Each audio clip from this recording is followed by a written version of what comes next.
Hi guys, thank you all for tuning into Big Mama Story Time. Story time! Don't forget to like, subscribe, share, comment to my page. Here we go. Hi guys, thank you all for tuning into Big Mama Story Time on today. Today I will be reading to you guys the last story in this Christmas storybook. All right guys, it is Mickey's Christmas Carol.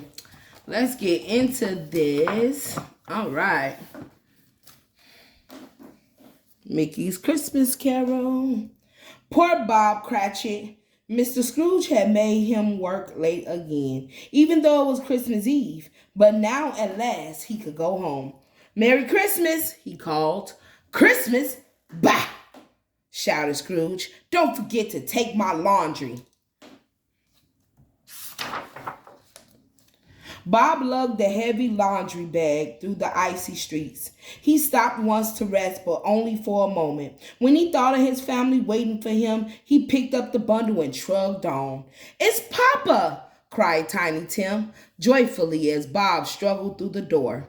"Dinner will be ready soon, dear," said Mrs. Cratchit as she put some scraps into a pan.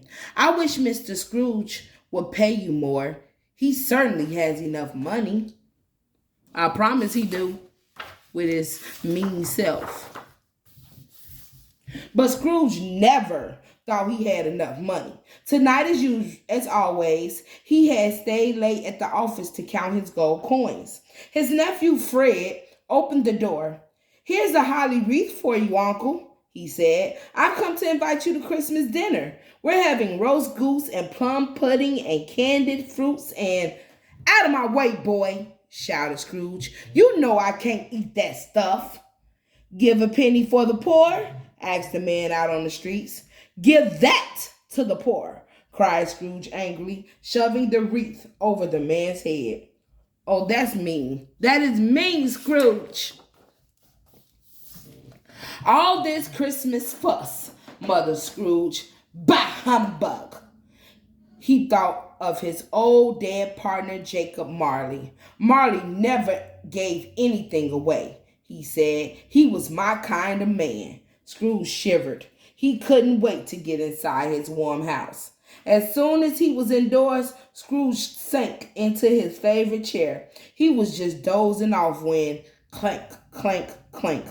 Scrooge sat up with a start. The ghost of Jacob Marley was coming toward him, slowly dragging long, heavy chains. "I must carry these chains through eternity," moaned Marley, "because I was selfish. Your punishment will be the same, Ebenezer Scrooge." "No," said Scrooge. "It can't be. Help me, Jacob." "Tonight," said Marley, "3 spirits will visit you. Listen to them, or your chains will be heavier than mine." "You better listen to him, Scrooge. At least you getting a chance." The ghost vanished. Scrooge blinked and shook his head. "I need rest," he thought. "Imagine thinking I saw old Marley." He climbed into bed. He had barely fallen asleep when the alarm clock jangled. Scrooge opened his eyes and saw a dapper little fellow standing on the night table. "I am the ghost of Christmas past," he said. The ghost held out his hand. "Hold on," he said. "I'll take you to a Christmas of long ago." Scrooge felt himself drift toward the ceiling. "Oh, oh, oh!" he shouted as they sailed out the window. They flew across the night sky and landed near a house, filled with music and cheerful voices. Scrooge looked in the window. "Why, that's me," he gasped. "When I was young, and there's old Fezziwig.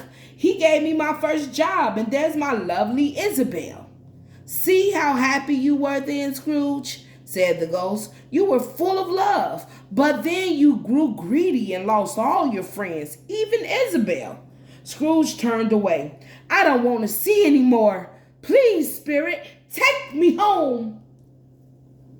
"Scrooge, you so over-exaggerated." Ring, ring. It was the alarm clock again. Scrooge opened his eyes. "I must have been dreaming," he said. "Fee, fi, fo, fum." boomed the voice. Across the room, a giant was sitting in Scrooge's chair, surrounded by bowls and platters of luscious-looking food. "What's all this?" demanded Scrooge. "It's the food of generosity," said the giant. "Something you know nothing about. I'm the ghost of Christmas present. Come and see what's happening tonight." He picked Scrooge up and dropped him into his deep pocket. Oh. Outside, the giant set Scrooge down in front of a tiny, tumble-down house. Scrooge peered through a cracked window. "It's the Cratchits," he said. "What a measly dinner they're having. Why aren't they eating the food in the bubbling pot?" "That's your laundry," said the giant. "They're boiling it to make sure it gets extra clean." "What's wrong with the lad?" asked Scrooge. "Tiny Tim is very ill," said the giant. "He needs good food to make him strong and well. You should pay his father more so he can buy his family enough to eat." The giant's voice faded, and then he was gone.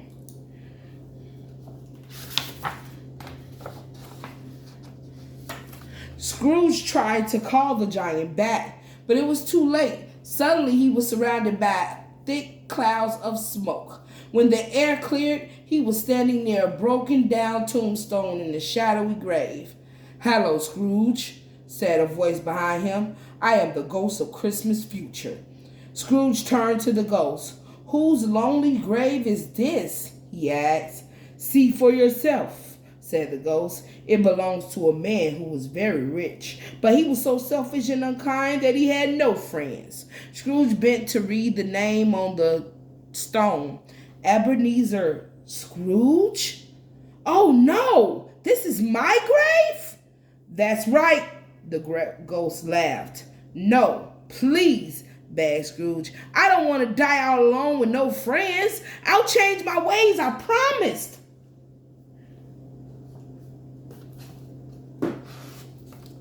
"We will see, Scrooge." "I'll change." Scrooge's eyes flew open. He was in his own bed. He was still alive, and there was still time to change, to make a new beginning. "It's Christmas morning," he cried. He dressed quickly and rushed outside. "Take these," he called, tossing bags of money to the men collecting for the poor. "Hello, Fred," he shouted when he saw his nephew. "May I still come to dinner?" "Of course, Uncle," replied Fred. "Splendid. I'll see you later. That's something I must do first." A while later, Scrooge knocked at Bob Cratchit's door.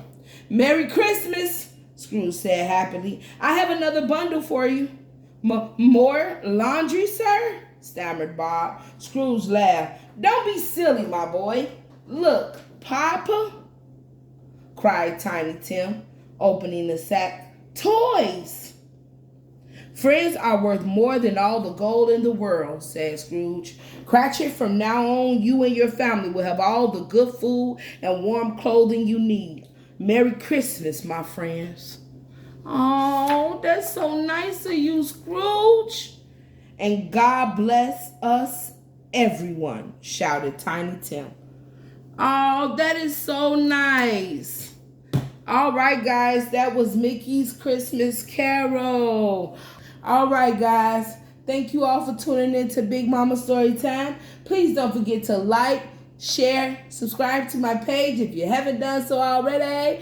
All right, guys, bye.